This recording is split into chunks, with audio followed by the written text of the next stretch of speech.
Hola chicos, mi nombre es Dalila Garrido. Hoy me encuentro acompañado del director y productor del Buen Librero. Él es Gianfranco Ereña. ¿Qué tal, Gianfranco? ¿Cómo estás? Bien, feliz de recibirlos en mi casa, de remontar un poco los orígenes también de cuando yo era un estudiante de comunicación, hacíamos notas, empezábamos a hacer cosas. Y bueno, la vocación creo que se refuerza a través de hacer este tipo de cosas, ¿no? Tener contacto con la realidad de lo que en algún futuro no muy lejano ustedes van a hacer. Y así que nada, feliz de poder contarles acerca del proyecto, ¿no? Muchas gracias. Gracias por recibirnos en tu casa.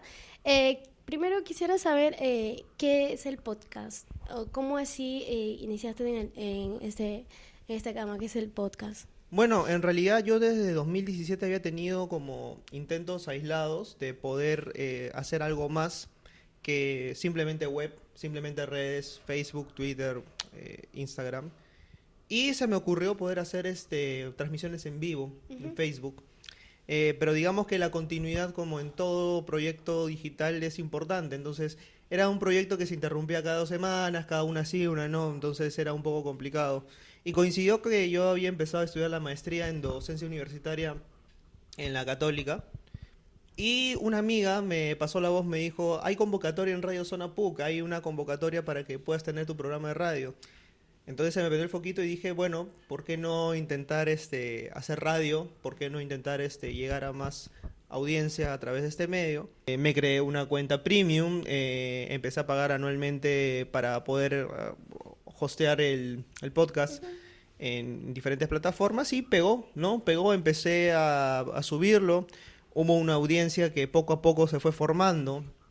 A la actualidad nos quedan 9 programas y llegamos a los 50 podcasts emitidos en 4 temporadas que tiene El Buen Librero, grabándose una vez a la semana. Eh, Cuando usted empezó en la radio, ¿el nombre del programa ya era El Buen Librero? ¿Tenía otro nombre? ¿Cómo así se le ocurrió poner este nombre del Buen Librero? Yo tenía un amigo muy querido que fue quien me animó a insertarme dentro del mundo de las letras, ¿no? Pasábamos por Quilca, Amazonas. Y él me enseñó a leer autores clásicos, ¿no? En ese momento yo no tenía ni idea de que quería hacer podcast, que quería salir en YouTube, que quería hacer muchas cosas, ¿no? Y bueno, este amigo falleció ese verano en el que empezó a mostrarme todo este mundo, toda esta dinámica. Y yo dije, ¿por qué no rendirle un homenaje de cierto modo a todos esos buenos libreros, ¿no? El librero que no es solamente un vendedor de libros, además, ¿no? Y claro, o sea, yo inicialmente marajaba una serie de nombres, pero no nombres que estaban relacionados directamente con la marca. El Buen Librero es una marca cultural, ¿no? Entonces dije, bueno, pongámosle El Buen Librero, vamos adelante con todo esto. Y quedó, ¿no? Quedó como El Buen Librero y bueno, la gente lo reconoce así también, ¿no? Ya. Si bien sabemos, usted inició el Buen Librero por el caso de su amigo, Ujú, pero si no hubiese pasado eso ujú. o no pasaba eso exactamente con su amigo, ¿usted no hubiese creado el Buen Librero o se hubiese dedicado a otra cosa o si tenía en mente sí o sí de hacer podcast? Es una muy buena pregunta, nunca me lo había puesto a pensar, ¿no? De hecho, cuando ocurre lo de Ernesto, yo estaba, ¿en cuánto? Tercer ciclo, cuarto ciclo de la universidad. Ahí nomás estaba haciendo mis prácticas también, ¿no? Estas prácticas también me dieron cierta noción de cómo es que se manejan los blogs y demás, ¿no? Pero no sé si es que hubiese continuado con la literatura. O sea, por ahí mi onda iba por otro lado. Y la literatura es lo que me llevó a enseñar también. O sea, todo mi futuro sería pues como una línea de tiempo alternativa, ¿no? No sé, o Claro. sea, ¿qué sería de mí ahorita, no? No tengo ni la menor idea, ¿no? Probablemente hubiese seguido, pero o sea, no con tanto apasionamiento, con tanta febrilidad como le dediqué, ¿no? Entonces sí, ¿no? Creo que tiene bastante que ver, ¿no? Claro, eso también quería preguntar. Por ejemplo, muchas personas cuando escuchan podcast no sé, al menos una canción es como que ya, principalmente el podcast, escuchan, la persona se sentó y empezó a hablar y hablar. Ujú, No, pero no, o sea, antes de eso hay todo un proceso. por Eso supuesto. de crear el guión, elegir el tema, estudiar el tema y también lo que uno quiere transmitir, lo que es el guión, pues, ¿no? Entonces, ¿qué tan difícil es hacer el guión para usted? En verdad el guión es lo más difícil porque es lo primero que vuela. O sea, cuando uno graba un podcast, o sea, finalmente surgen imprevistos, surgen situaciones, o surgen ciertos actos espontáneos que a la hora de edición uno ve y dice, oye, esto mejor lo dejo, ¿no? Y no estaba en el guión. El guión lo que te sigue es como una pauta, ¿no? Pero sirve como eso, como una pauta, como una estructura, o algo que hay que respetar, ¿no? Y como siempre digo, se aprende cayéndote, o sea, tropezándote.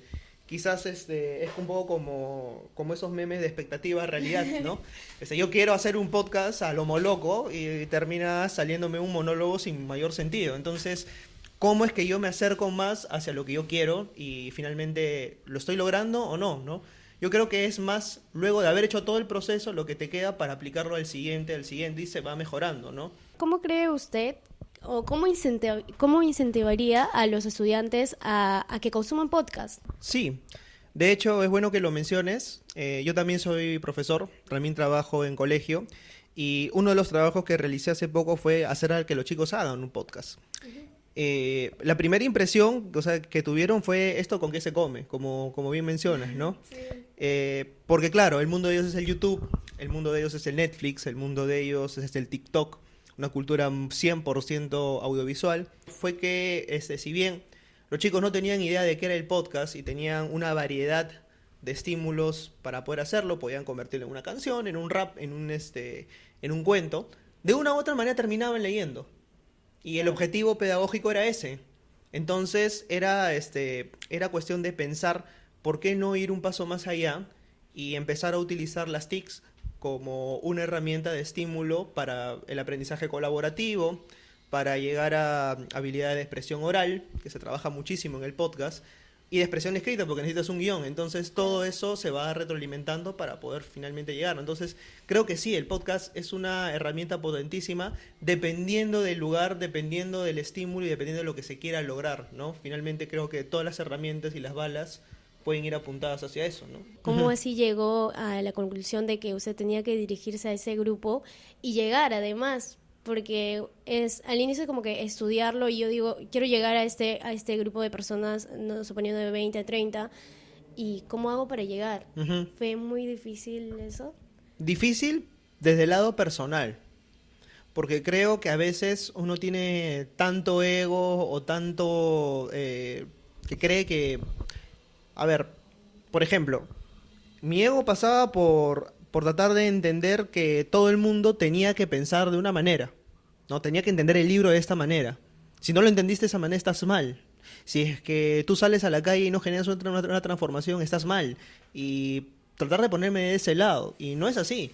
O sea, en audiencias tú tienes un público que, claro, puede pensar de esa manera vertical y directa, pero tienes un crisol de opciones que están a los costados. ¿Y por qué no puedes atraer a esas personas que están en los costados hacia un centro y dirigirlas a un objetivo común, que es consuman el libro? Tu objetivo es que lleguen al libro. De ahí no depende de ti la opinión que se puedan generar o no. Entonces creo que fue un trabajo personal más que profesional. O sea, de irme despercudiendo de a pocos de esta serie de prejuicios y de cuestiones, dejar el ego de lado y ponerme a pensar en función al producto y no en función a mí. Claro. ¿Qué le diría a los estudiantes para que puedan seguir el buen librero, para que se puedan culturizar con el buen librero? Bueno, básicamente invitarlos a poder seguir el buen librero. Tenemos Instagram, tenemos Facebook. ¿Aquí? ¿Esta es mi cámara? Ya.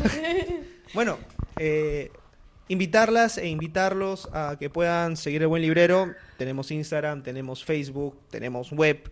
Tenemos Spotify, hemos salido en el recuento de algunas personas que han estado escuchando el podcast. Esperamos que tú puedas ser el siguiente en escucharnos, que puedas colocarte los audífonos, soplarte un tráfico en hora punta de Javier Prado escuchando las entrevistas o los gags que tenemos para ustedes. Y que si quieren acercarse a la literatura de una manera entretenida, no ligera, pero sí entretenida, pueden hacerlo a través de todas estas plataformas, que finalmente la chamba y todo lo que se hace con el mayor gusto del mundo, ¿no? Bueno, hemos estado con Gianfranco Ereña.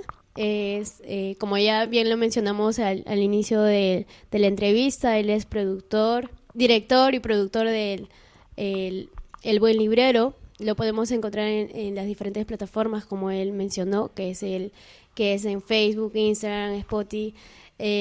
también en páginas web, ¿verdad? Sí, claro, en la página web, elbuenlibrero.com. Claro. Instagram, Facebook, como El Buen Librero.